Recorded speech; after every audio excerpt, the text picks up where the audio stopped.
Good morning, adventurers! As you can see, the car's all packed up, so it's adventure time! Now this morning I didn't do what I normally do when I leave like way super early in the middle of still darkness. I decided I was gonna wake up and take my time, which is really good because when I checked the weather again, some things had changed, so I had to adjust a few things in my bag, and I may be overpacked, but better safe than sorry. So I have extra blankets, sleeping bags, pillows, things like that up front, and in the back all of my regular supplies. I also brought a lot of winter clothes with me because the weather keeps changing and saying it's going to be somewhere between 70 and 20, and that's a scary range for me. So I'm all set and about to hit the road, so let's go get some gas and head toward Colorado.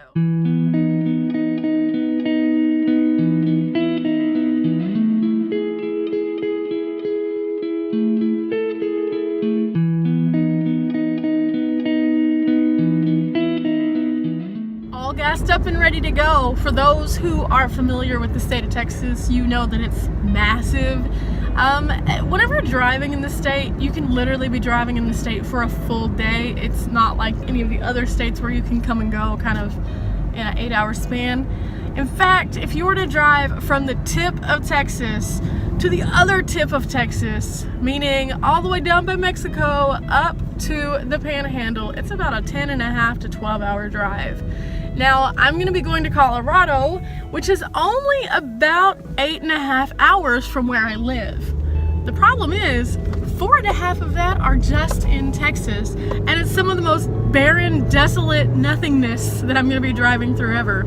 So unlike a lot of the places that I like to go where there's an awesome view, this one is going to be a long, boring drive. So I'll show you some of the landscape as I get closer, and I'm probably going to stop off at about the 2-hour mark just to kind of stretch my legs. So here we go.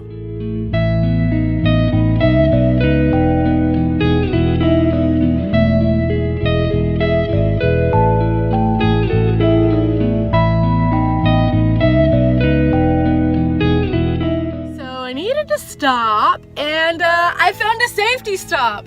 Now, for those who missed my original video about safety stops, I'm gonna link it in the box below, but basically, long story short, safety stops are something very unique to help motorists along the way. Like, a lot of times you'll see these little pull-offs and they look kind of sketchy, and they might have a picnic table and maybe a bathroom, but you're kind of freaked out about stopping there.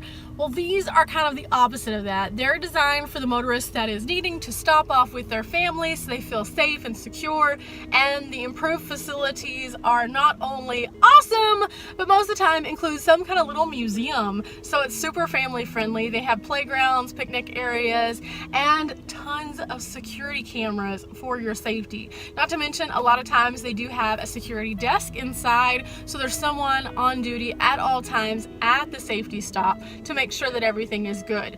These things are also designed specifically for the motorist that is traveling through the area that is stuck in a storm. So the first one that I saw was in an area that has a lot of hurricane traffic coming through, or like tropical storm weather, and so people can pull off and be safe in those times.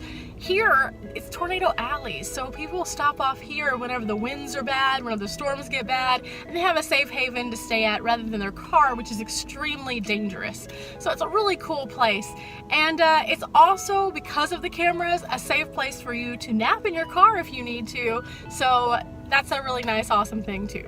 So yeah, I'm gonna get back on the road because I'm about to make my first actual stop. I'm only about 40 minutes away from Groom, Texas, where I'm gonna show you something really cool.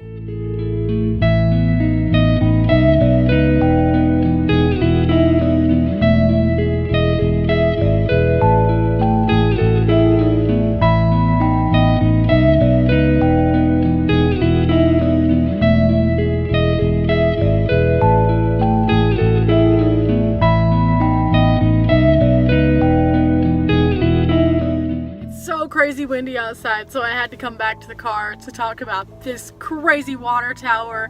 I'm right off of I-40, about to be in Groom, Texas, and I saw this crazy leaning tower, and I had to check it out. So I looked into it, and originally this tower was bought to be the city's supply source, but it never met code. So the man who actually owned this plot of land right here where the tower is decided he was going to make it lean and turn it into an attraction to bring people into his rest stop slash gas station, truck stop, restaurant, whatever. Anyway, so long story short, they made it lean and actually had it function for a small time, and then it brought in tons of people, and it was an awesome stop along 40, which is what used to be 66.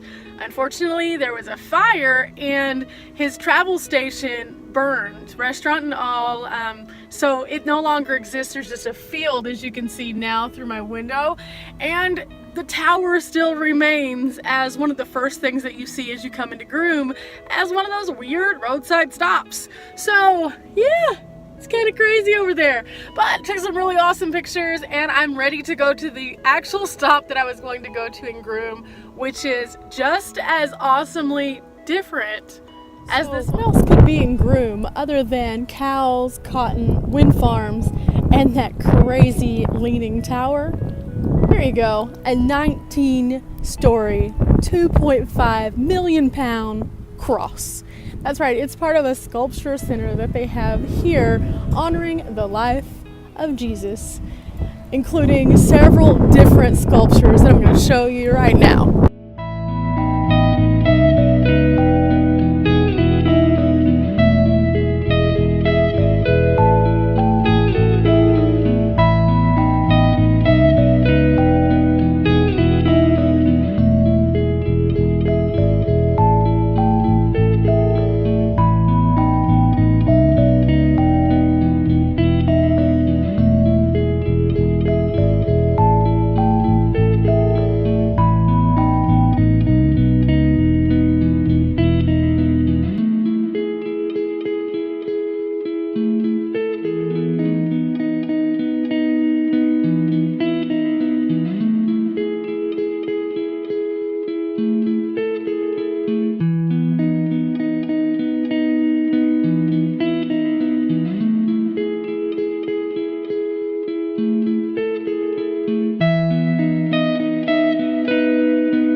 Or not, this is an awesome stop. The sculptures alone are an artistic masterpiece, even down to the last little hair on each individual piece. Not to mention, it's something that you're going to see for miles around as you're driving down 40, because West Texas is flat and barren, and the only thing that you see soaring above it are these wind farms with these huge windmills. And then all of a sudden there's this magnificent 19-story, like, vivid cross rising out of the ground.